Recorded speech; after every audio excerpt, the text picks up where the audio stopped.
My fiancée demanded a 200-person wedding on my 50-person budget, so I let her have her dream day alone. When the venue called asking her for $38,000, reality finally hit.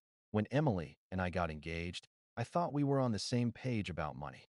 We'd both come from working-class families.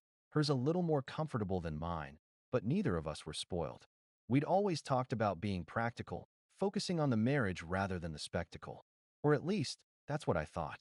For the first few weeks after the engagement, it really felt like we were building something solid. We made a spreadsheet, set a $12,000 budget, agreed on a 50-person guest list, and even started looking at small garden venues nearby.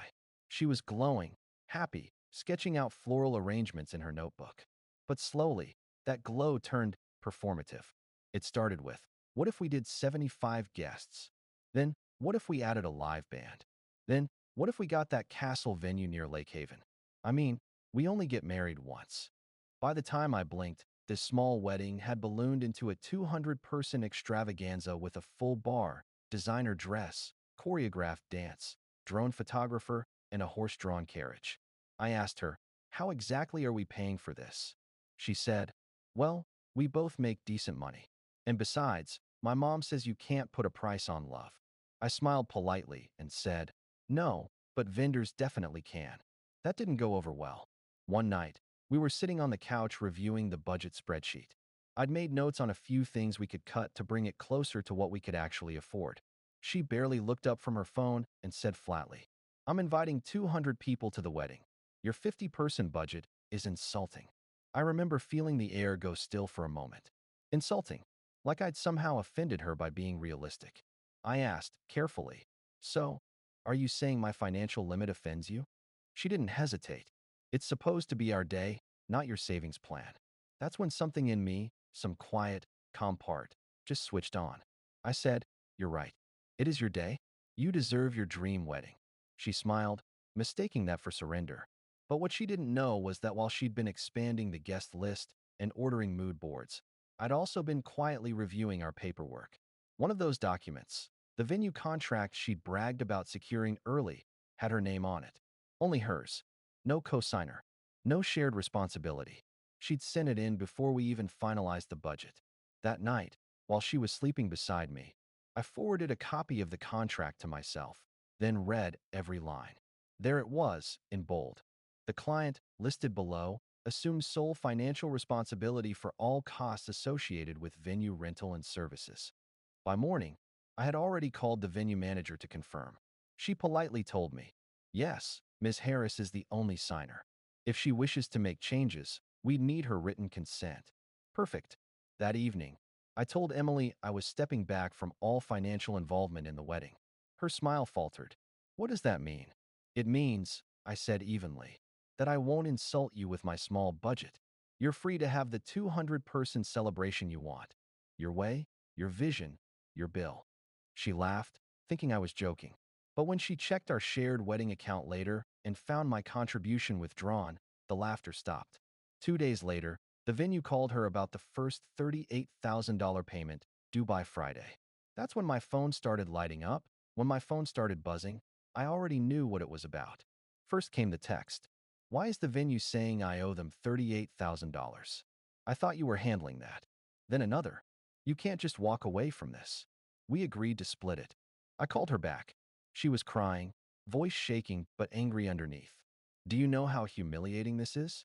I'm standing in front of the manager and they're telling me I'm personally liable. I stayed calm. Emily, you signed the contract. I didn't. You told me we'd split it, she yelled. I told you we'd plan something realistic together. Then you said my offer was insulting, so I took myself and my wallet out of the equation. There was a pause, and then she said something that stuck with me. You're punishing me for wanting something nice. I replied quietly, no, I'm letting you have what you said you wanted, total control. She hung up. The fallout began immediately. Her mom called that evening, launching into a speech about family image and how dare you embarrass my daughter. I listened for a while, then cut her off. I didn't embarrass her. She did that when she signed a $38,000 contract without talking to me. Click. Then came the friends, mutual ones, old college people, co-workers she'd told her side of the story to. Texts like, bro, It's her dream day. Don't be stingy. You can't cheap out now. She already invited everyone. Man, this isn't a good look for you. I didn't reply to any of them. Instead, I sent the contract PDF to my attorney, who confirmed what I already knew. My name wasn't on a single binding document. Then, out of pure curiosity, I checked social media. And there it was, a post from Emily's account. When your fiancé backs out of your wedding because you dared to want a real celebration. Heartbroken doesn't even begin to cover it. Hundreds of likes, dozens of comments, all telling her she deserved better, that I was toxic, that I probably couldn't afford her anyway. I didn't respond. I just watched. But about 6 hours later, something remarkable happened. The venue manager, bless her soul, commented on the post. Hi, Emily. Just a reminder that we'd be happy to refund your deposit if you'd like to cancel the event. As the sole signatory, you're authorized to do that. The thread went dead silent. Within minutes, the tone of the replies changed. Wait, so she signed it alone? Hold on. If she's the only one legally responsible, that's on her. This isn't about love, it's about money. She deleted the post the next morning. The next time she called, her voice was smaller. I can't afford this, she said, almost whispering. I know, I said. You could still cancel. Or we could talk about scaling down, doing something simple, just family and close friends. She was quiet for a long time, then said, I wanted something beautiful. I wanted it to feel like a fairy tale. I said, fairy tales have budgets too, Em. She didn't reply. 2 days later, I got a short email from her. I canceled the venue. There's a $2,500 penalty. I'll figure it out. Don't contact me for a while. That was the end of the engagement. No fight, no dramatic confrontation. Just the quiet collapse of something that had once felt solid. I boxed up the ring, the guest list, the save the dates, and the half-written vows sitting in my notes app, and I felt more relief than heartbreak. Because deep down, I finally saw what our relationship had become, a project I was financing, not a partnership we were building. She wanted an audience. I wanted a marriage. And those are not the same thing. Update 1. It's been 3 months since the engagement fell apart. I wasn't planning to post an update, but a few things happened recently that made me think about how the story really ended, or rather, how it didn't. For the first month after everything went down, Emily and I didn't speak. Not a text, not a call. I figured that was for the best. I spent that time quietly untangling our lives, canceling joint vendor inquiries, closing the shared wedding email, taking my name off a few things she'd used for RSVP management. It felt like I was deleting a future that had already expired. Then one night around midnight, my phone buzzed. A text from an unknown number. You really made me look like a fool. It was her. I didn't respond. But she kept going. My mom's been paying off the penalty fee.